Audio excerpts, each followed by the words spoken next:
All right, so a little bit of an update here on the project. I stopped at the machine shop today to see some finalized stuff and tweak things for the 92 GTS M9A1 cross-compatible prototype. Um, a lot of the problems we're having was the tolerances on the pieces to get them fit because the rail width was different by enough to make it not kind of work. Um, so I'll just go through and show you some of the stuff that got done. These ports are going to get squared off a little bit more, kind of like the old ones. Obviously, he ran an end mill down there and made them egg-shaped, big or like oblonged. So those corners are going to get tightened up.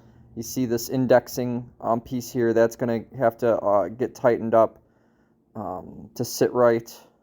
The first prototype over there on the side. Here we have the new securement fitting. The other one was just completely squared off in this corner. Or I'm sorry, it wasn't squared off, it was rounded. So I rounded off the top and then had the bottom part squared off, so when it fits together, it looks better than just being rounded. If you look at the old videos of the first prototype, you'll see it's rounded all the way down. It kind of looks like shit actually, but so that's one thing that's changed. This piece now fits. You can see it's on the GTS, so it fits on this one, and then the next picture should be, yeah, the M9A1. So that's the same piece, and it fits rather well. Another problem I was having with this was the securement fitting was not tight enough. It was a balance between being too tight and fitting on one and not fitting on the other, and being too loose and not working between both of them. So it was a tolerance game is basically what it was trying to figure out the tolerance on it. Here's the lower extension. You can see the alignment holes there for the compensator. This is the top of it. The slot for the rail section isn't milled yet because and you'll see in the coming pictures that when you get this all finished, you want to have it dialed in before you start making changes that you would have to redo the whole thing on. So I mean, there's that, and then here's the bottom of it. Obviously, that part is already predetermined on what has to be cut out. There's a weight reduction pocket. And then here's one of the test pieces for that slot that I was saying. So we were running, or Mike was running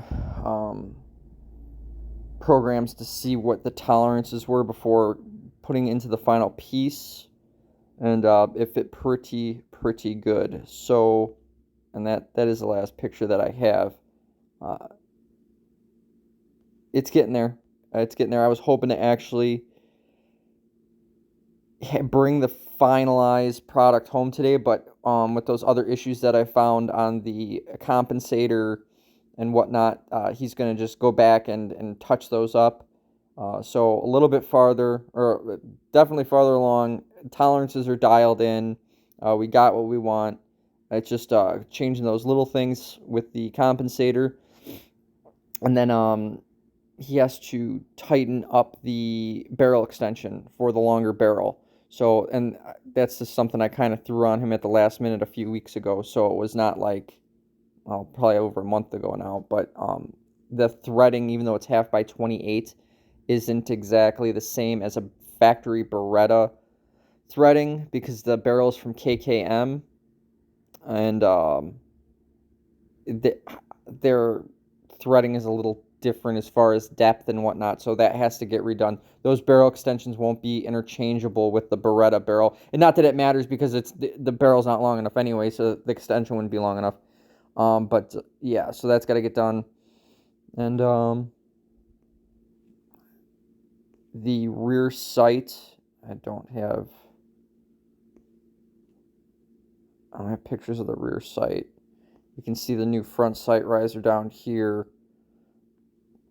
and the weight reduction cover. I don't have pictures of the new rear sights, but the first prototype's rear sight, the dovetail was loose, but there's a set screw in there, so it worked.